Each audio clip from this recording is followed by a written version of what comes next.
We're going to focus on the 2002 paper question A2 in this video. This question focuses on complex numbers. First wants us to verify that I is a solution of the given equation, and then wants us to find all of the solutions. So first thing, to verify it's a solution, we know that we've got z equals I.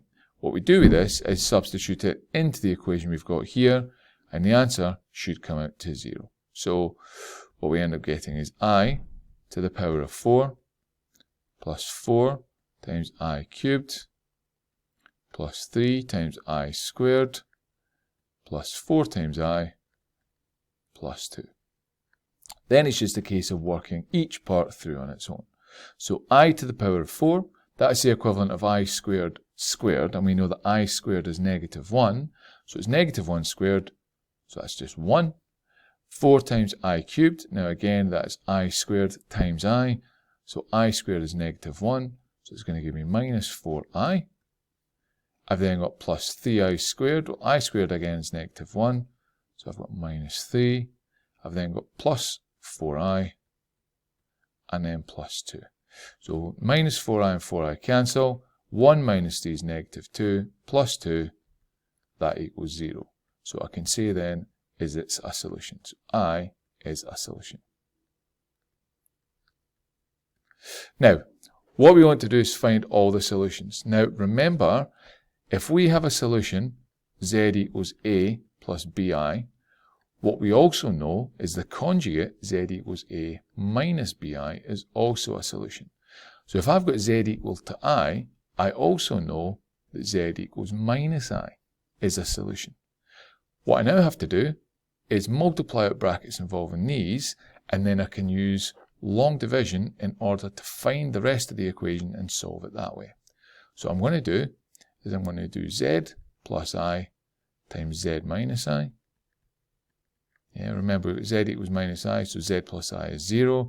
Z equals I, so z minus I equals 0. Multiply the two of them together. What I end up getting is z squared minus I times z plus I times z. That gives me 0. I've then got minus I squared. I squared is negative 1 minus minus 1 gives me plus 1. So I've got z squared plus 1 for that little section there. What I'm going to do is synthetic long division for this to discover what I've got left. So I've got z to the power of 4 plus 4z cubed plus 3z squared plus 4z plus 2. And I know that's going to be divided by z squared plus 1. So z squared into z to the power of 4 just gives me z squared. Multiply back through with that, and I get z to the power of 4 plus z squared there. Subtract it. What I end up getting is 4z cubed. For then 3z squared, take away z squared, plus 2z squared, plus 4z plus 2, and then I keep going. Remember, we go until the highest power here is less than the highest power here. So if I divide through again, I get plus 4z. Multiply back, I get 4z cubes. I get plus 0z squareds, and then plus a 4z. If I subtract this time, what I end up getting is 2z squared plus 2. Divide through one final time, and I get plus 2, and then I've got 2z squared plus 2 there. And if I subtract both of those, I end up getting an answer of 0. So the good thing is that not only have I proven here that z squared plus 1 is a factor, i.e. one part of it, I've also shown that I've got z squared plus 4z plus 2.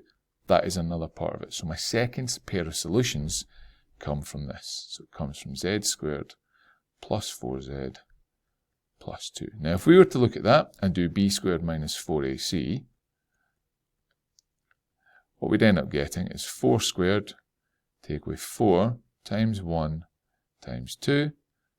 So I'd end up getting 16, take away 8. So what I'd end up getting then is 8. So what I can now do is use this along with my quadratic formula, and I can say that z is equal to negative 4 plus or minus square root of 8 all over 2a, which is all over 2. So I can then say I've got two solutions from that. I've got z equals negative 4 plus, well, root 8, what I'm going to do is write that as 2 root 2 over 2. And I've got a second solution there. Z is equal to negative 4 minus 2 root 2 over 2. So I've found two solutions here. I can still simplify by dividing through by 2, but the key part is I now have to communicate this clearly. What I can then say is, therefore, all solutions are z equals I, negative I, and then both of these two solutions here. So again, divide through by 2, and I get minus 2 plus root 2, and minus 2 minus the root 2. So we have to make sure that final step with the communication is done clearly as well. Make sure you tell them, these are the solutions, this is all 4 of the roots here. So this sort of question, this is how we'd approach it in this manner.